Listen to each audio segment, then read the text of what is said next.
good, y'all? It's your boy Jay, back at it again. Today we got How to Ruin Your Life with Self-Improvement by Intellectual Meathead.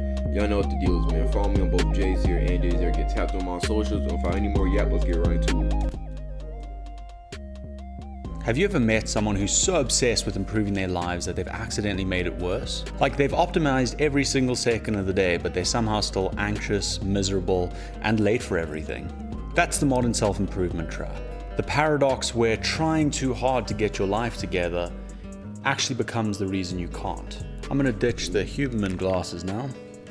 There was a time when self-improvement meant reading a book, going for a jog, cleaning your room. Now it's a religion. Some people have morning routines longer than most people's workday. They wake up at 4 a.m., hop in the cold plunge, then jump into the sauna, then they take 47 supplements, they have their hydration drink before they have their coffee, then they make sure to journal and manifest and write down everything they're grateful for, and then they have a mental breakdown at 10 a.m. Somewhere along the line, improving yourself stopped being about living better and started becoming about performing better. It's just pretty lame. Excuse the weird lights and what have you. It's not about how can I feel good, it's about how can I look like somebody who feels good. And that's the problem. You can ruin your life with self-improvement by obsessing over the performance instead of actually just trying to get better. What I'll say about that is that there's definitely truth to what he is saying. Does waking up at 4 a.m. going to automatically make your life better? No. Right? It's not going to automatically make you the guy who you need to be. However, I'll say this, if what you are doing does not boost you towards your goals, then it's not worth it, right? Like my morning routine is probably wake up at like 4 or 5 in the morning, preferably 4, because it's not that I have to wake up that early to, you know what I'm saying, get work done and go to school, but when I wake up super early and it's like super dark, it's cold, that's when I get my best work done. Like I'm the most locked in when it comes to recording, writing scripts, editing, doing schoolwork, studying. Like that's when I'm the most locked in. Like after my workout, which is about an hour, I do my deep work, right? And then after my deep work is done, I get ready for school, and then I, do my schoolwork, then I go home, and then I mainly focus on doing homework, studying, and then after the studying is done, I'll record, edit videos, write scripts, etc. Right? That's what my routine looks like. But what I'll say is that I keep it fairly simple, right? I don't have a super complex routine. Like when it comes to habits, right? I have like a checklist, right? You gotta get your meditation in so you can have a clear mind, get your workout in, get your schoolwork done, etc. But I don't have it at specific points in the day because I know that I'm not gonna be able to hit a specific habit every second of the day, right? So I'll just kind of have it and to where I can do this habit in the morning, this habit in the afternoon. If I wake up a little late, I bet we just move to the afternoon type shit, right? That's how I work because it's about getting better. Because when I meditate and I, do the cold water and I feel better, right? I'm more confident, I'm more energetic. But that's because it helps me. If it's not helping you, then you don't have to do that. We've entered the strange era where self-help is almost indistinguishable from tech support. People treat their lives like a malfunctioning computer. They're constantly debugging their morning routine, optimizing their sleep schedule, stacking habits, tracking macronutrients, all to squeeze out an extra 2% efficiency. But here's the thing. You're not a productivity robot. You're a human being, and trying to run your life like an operating system makes you glitch. Most of these people are doing hard resets every single week, trying some new fad. One week it's a dopamine detox, and the next week it's monk mode. Then it's I'm going sober, vegan, celibate, and I'm deleting Instagram. The thing is that if you're gonna try to do that stuff, I'd say start one thing at a time, right? Start by trying to wake up early. Then you can add, the celibacy part, right? Retention or nofap, whatever you want to do. But the thing is you can't try to do everything at once, right? Don't try to do a monk mode and then wake up at 4 in the morning and then try to do only cold showers and no hot water and then a fast. Like you need to start somewhere, right? You need to start maybe just trying to focus on waking up early and working out. Once you wake up early and work out consistently, then you can add, cold showers, right? Then you can add nofap and celibacy on top of that. But you need to start by actually being consistent with 1 or 2 things and then adding the rest of them, right? Because your habits should align with who you want to become. Like, you need to think about the person who you are when you are successful, when you've reached your goals, when you reach the point in your life to where you could say, I've made it. Think about who that person is and think about what you need to do to become like that person. And then by Friday, they're chain smoking outside of a cafe, eating a pastry that's bigger than their head. They think the problem is a lack of structure, but in reality, the problem is overstructure. They're locked in a prison of their own making. You really don't need to schedule every breath. You just need to stop living your life like your to-do list is a moral scorecard. Here's a funny paradox. The guy who's obsessed with discipline is usually the least productive person in a room. He spends 3 hours preparing to work. He watches videos on... No, I say just do it, right? The thing about self-improvement and discipline is that there is definitely times where you spend more time watching videos on how to be disciplined versus just doing the work, right? You know, you watch all these videos about here's how you schedule your day, here's how you do this, and while those videos are helpful early on and sometimes in the midterm, once you know, like if you've been on this journey long enough, you know what to do, right? It's like guys who watch nothing but NoFap and seam retention videos all day. Like, you know what you need to do. You know that you shouldn't be laying in bed with your phone in your hand scrolling. You know that once you get that urge, you need to go outside, hit some squats or something, right? Maybe take a cold shower, meditate. You know what you need to do on this journey for the most part, right? You've gathered enough info, you've gathered enough knowledge. You just need to act upon it, right? I think that's the hardest part, because early on in self-improvement, it is productive to watch these videos because you're learning. But when you actually get to a point to where you know what you need to do, like, you know, all right, here's what I need to eat to get bigger. Here's what I need to drink to, you know, stay hydrated. Here's the supplements that I need to take.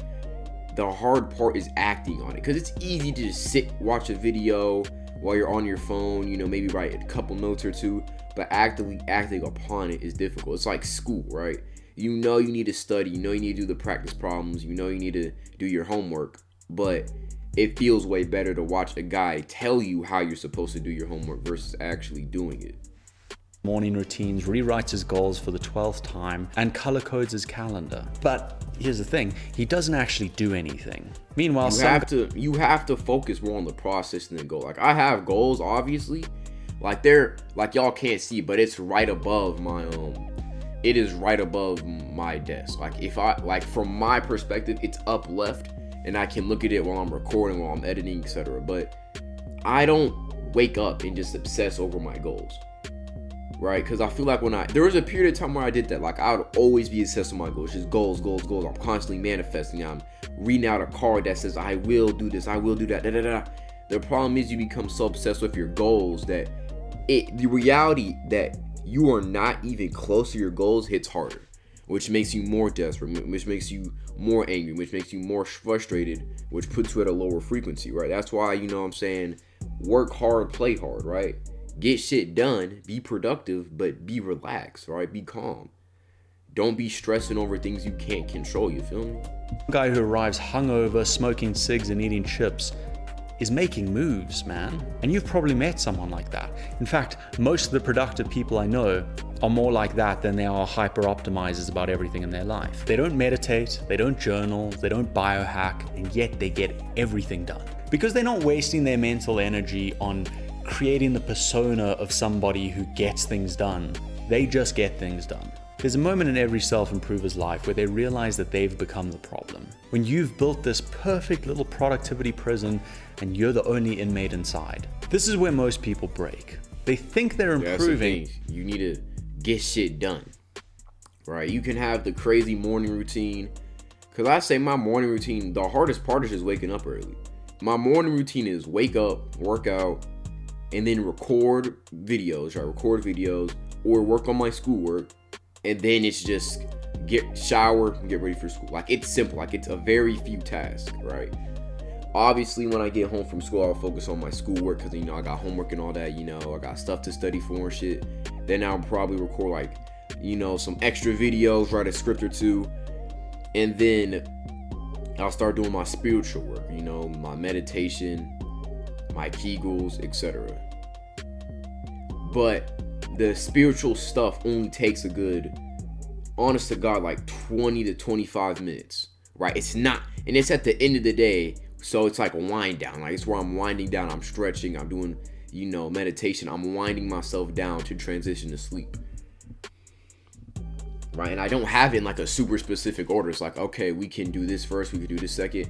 But the thing is that serves me. Like when I was doing my spiritual practices, I felt as if my energy was more circulated, I was more calm, I was more regulated, I was more under control versus when I wasn't doing it. So it was serving me.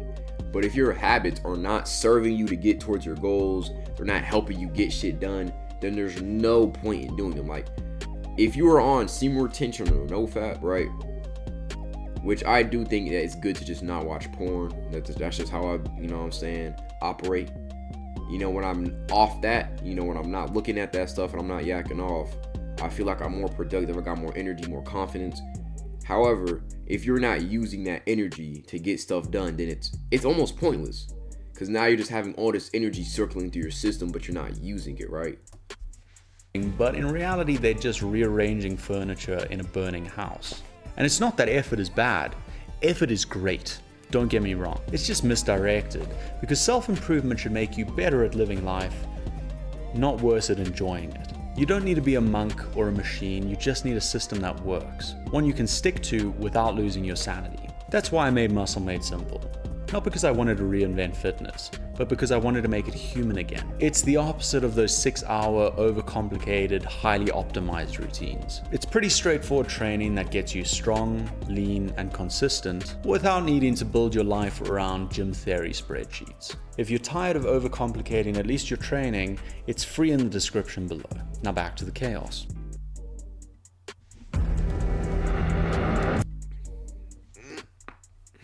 It's early as a bitch. Early in the motherfucker, bro. The sun ain't gonna come up for another, what? Damn near 2 hours? Shit. One of the worst things about self-improvement culture is that it's become performative. People don't actually want to improve. They just want to look like they're improving for everybody else. You've got guys reading Nietzsche. It's like the winter arc type shit. Like, I understand the winter arc is meant to be where you lock in. But it's like, why aren't you locked in before then? Why are you waiting until October 1st to get your life together, money? You feel me? Because they want to unlock his philosophy, but because they want to post it on Instagram with a black and white filter. You've got girls doing healing content on Instagram that looks suspiciously like an ad for essential oils. We've turned personal growth and development into a brand. Everyone's building their identity around being high value or disciplined, but in the end, no one's actually improving.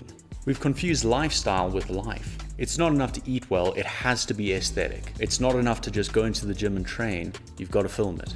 It's not enough to learn something new, you have to somehow monetize it. The obsession with self-improvement has replaced the joy of being alive with the anxiety of constantly needing to upgrade, like we're all trying to download the latest firmware for our personalities. There's a certain type of person who's addicted to the feeling of progress, but allergic to doing the work. They'll read 100 books, take diligent notes, and then never do a single thing. Because self-help has become another form of entertainment for them. It's a distraction disguised as growth. Yeah, that's definitely can happen. You read all the self-improvement books, you read the 48 Laws of Power, you can't hurt me by David Goggins, but you never act upon the info. Which basically means that all that stuff you read, you're not using any of it, which it kind of makes it pointless, to be honest with you. I ain't gonna front. Like, instead of rereading the books, you need to just get shit done, nigga. Like, that's how, like, your day should be like, all right, I get the workout done. I feel good, right? I take my cold shower real quick, I feel good, right? I do this, I feel good, right? Now it's time for me to just get shit done. Right, let me get shit done. Let me lock in and get my work done. So now I can focus on my goals and all that. That's what it should be. Like, you should be focused on doing the habits that are going to make you work better and have more time to work. Like, you shouldn't, like, if you're having these long ass morning routines where first you work out, then you have to do meditate, then you got to pray, then you got to do a cold plunge, and you got to red light therapy. My nigga, you're using all your mental bandwidth before you even done your work. You're doing all habit A, B, C, D, E before you even open up the laptop or, get out the folder to actually get your work done, my nigga. It's like, that's why Ashton Hall's morning routine was so fucking viral. That's why it went viral earlier this year. Because it showed, obviously it was a parody, but it showed how ridiculous some of these morning routines be like. Niggas be spending more effort on the morning routine than the actual work itself. They love the rush of discovering a new system, the dopamine hit of a new idea. They'll say they're programming their subconscious, but they're unable to program their life in order to brush their teeth twice a day. The irony is beautiful because they think they're leveling up, but they're stuck in this perpetual loading screen. There's this strange and beautiful comfort that you can have when you're in progress. It lets you feel superior without ever risking failure. Because as long as you're working on yourself, you never have to really do anything. At the root of it all is fear. Fear of wasting potential, fear of not being enough, fear of failure. And so people try to control every single variable. What they eat, how they sleep, what their habits are, their diet, their emotions, as if their whole life is just a lab experiment. But the truth is, control is just an illusion. You can't optimize chaos. You can only navigate it. Every improvement system eventually collapses because humans aren't meant to live like spreadsheets. We're inconsistent, emotional, and messy, and that's fine. That's kind of what makes life bearable. The trick isn't about mastering everything. It's about learning what things are worth mastering. You don't need to fix every flaw. You just need to stop treating yourself like a broken product. It's almost funny when you zoom out, because there's people wearing $400 sleeping trackers who end up sleeping really badly because they... Yeah, I've never been a sleep tracker type of nigga, bro. Like, I sleep, wake up, let's get it. Fuck it, we ball, nigga. Like, whether I got 8 hours or 4, we get shit done, bro. Like, I've never been like I just aim to dedicate at least 5 to 6 hours to sleep every day. Like, that's the goal, bro. Dedicate at least 5.5 hours towards sleep every day, bro. I ain't gonna lie. And there's been days where I get less sleep and I'm more productive. I don't know how that works, but it just is what it is. They're so stressed about their REM score. People doing dopamine detoxes by deleting all their social media and then spending the whole day just watching YouTube videos on dopamine detoxes. Yeah, which defeats the whole point of the dopamine detox. Like, you're not on Instagram or TikTok, but you're just watching YouTube all day. It deletes the whole point of the dopamine detox, right? It's like, you know what I'm saying? I want to use this as an example. It's like the guy who's obsessed with fitness and he's constantly tracking his macros and da-da-da. I gotta get this, da-da-da-da-da. I gotta get 8 hours. And you know what I'm saying? If I miss this, he actually ends up fucking himself over because he's so stressed and he's boosting his cortisol levels that he's lowering his testosterone, because stress is the main inhibitor of testosterone. You feel me? We've built a self-help industrial complex that sells insecurities back. This isn't even to say that tracking your macros or counting your days or doing this, that, and the third is bad indirectly. However, when you become so obsessed with it, you're so obsessed with, I need to hit this, I need to hit that, I need to hit this, I need to hit that, you lose yourself. You don't focus on the progress. You focus purely on the aesthetic. And that's when you fuck up, bro. Because when you just love the process, you just love the process and the journey of getting better. You know, you have pitfalls, you relapse, you become inconsistent for like a week or two. That just is what it is, man. It's in the past. You can't change what's in the past, bro. You can't change what you once did. The only thing you can change now is the present. If you focus on the present, you're here, you're now, you're locked in on what you need to do right here and now, you chilling, you vibing, shit's just gonna work out for you, man. Like, I've had periods where it's like, I have to be laser focused, I have to focus. And those were the periods where I was the least productive because I was just beating myself up so much. What you need to realize is that shit happens, bro. The more relaxed you are, the more chill you are to be like, yeah, let me lock in, get this done real quick, then we can chill, relax, vibe, all that shit. Life is just gonna turn out like how I know that you don't have to be Mr. Productivity Man and do everything right all the time is that there are celebrities who are degenerates, who smoke weed, eat bad, probably, you know what I'm saying, have sex multiple times, they ejaculate, they, you know, watching porn, all that shit, yet they are millionaires, they are successful, they have clout. They are, for the most part, where they want to be in life, right? They're living lives that most people are jealous of. And they're not doing all this productivity stuff. Because the habits you build aren't going to matter to your quality of life if you're not right in your internal. If your mind and your spirit and all that shit is out of line, it's just like the habits, the cold showers, no fap, it's not going to directly help you. You feel me? to us in the form of solutions. And it works because the harder we try to be better, the worse we feel about not being perfect. If aliens landed down on Earth and saw us journaling about gratitude while we cry over our productivity apps, they'd pack up their things and leave immediately.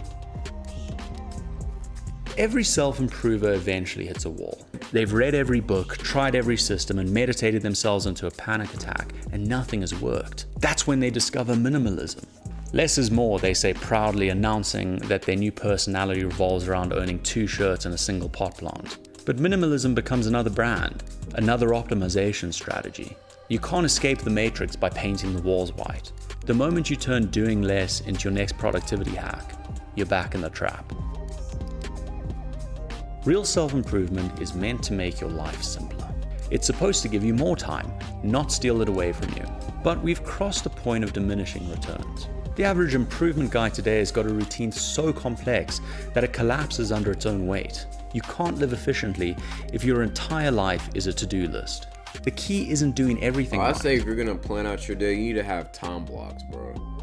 Like, my time block is like 5 to 7 or 4 to 7. We working out, right? You know what I'm saying? Like 4 to 5, we working out, health. And if I'm already done with that, I'll just transition to the next phase, which is work. That's from 7 to like, I think it's 8, because that's when I'm at school and that's when I'm doing homework, recording, etc. 8 to 9, 8 to 10 is like studying, and then 11, and then 10 to 11 is when I, focus on spiritual stuff, right? Obviously, since I'm waking up earlier, I'm going to just push it forward an hour or two, right? But that's how I go, and it's not 100% consistent, but it doesn't have to be. Like, niggas will really beat themselves up about not being on the direct hour and the direct time and da-da-da. Like, bro, chill, bro. Just relax. It's doing enough right to move forward. You will never, no matter how hard you try, be perfectly optimized. But you can be consistent. And honestly, that's infinitely better. The people who win in life are not the people with the most discipline or the best structure. They're the ones who know when to stop tweaking and start doing. They get about 70% right and then just figure the rest out along the way. You don't need to be perfect, you just need to be present. Because while you try to micromanage your cortisol level, life moves on without you. The guy eating junk food, smoking cigs, and winging it is often more successful and happier than the person who's optimizing every single second of their day, because he's actually living. Here's the part of self-improvement that books never tell you. You don't get better by stacking more habits. You become better by caring less about perfection and more about momentum. You don't need to optimize your morning routine. You just need to start your damn day. You don't need another book.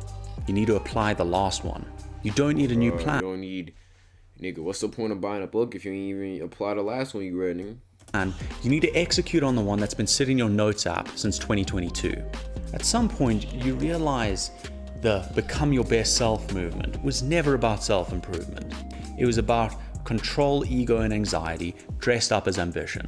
You don't need to destroy your old self to become better. You need to outgrow him. Progress doesn't come from optimization, it comes from simplification. It's not about doing more, it's about doing less, better. The irony is that real improvement is boring. It's quiet and it's repetitive. There's no aesthetics, no cool edits. Bro. The gym, boring to an extent. You're doing the same workouts for months upon months. YouTube, you're recording videos months upon months. And then as soon as you know you're consistent, you focus on the process, bam, nigga. You blow up. You know what I'm saying? You get hella emails, hella good shit happen to you, all that. That's how it works for the most part, I'm not gonna lie. Most of self-improvement and betterment is boring, man. It's boring as fuck. It's quiet, bro. Like, bro, it is like 5 in the morning, 5:40 as I'm recording this, nigga. It is quiet, bro. And I gotta go to school and like, I gotta leave the crib in like 2 hours to go to school, bitch. And the school days most of the time most school days, I kid you not, are just the most boring things ever. They're boring. It's simple. You just do your work. You get an assignment, you do the assignment, projects, all that. It's boring, my nigga. Most of bettering yourself is boring. It's not the most fun thing in the world, but it just is what it is. Like, you're gonna have to cope with being by yourself, all that. And then, you know what I'm saying? If you're able to do that, then you're gonna be able to grow. But this was a good video, man. With that being said, it's your boy Jay. Stay healthy, stay wealthy, and stay blessed. Excuse me, and I'm out.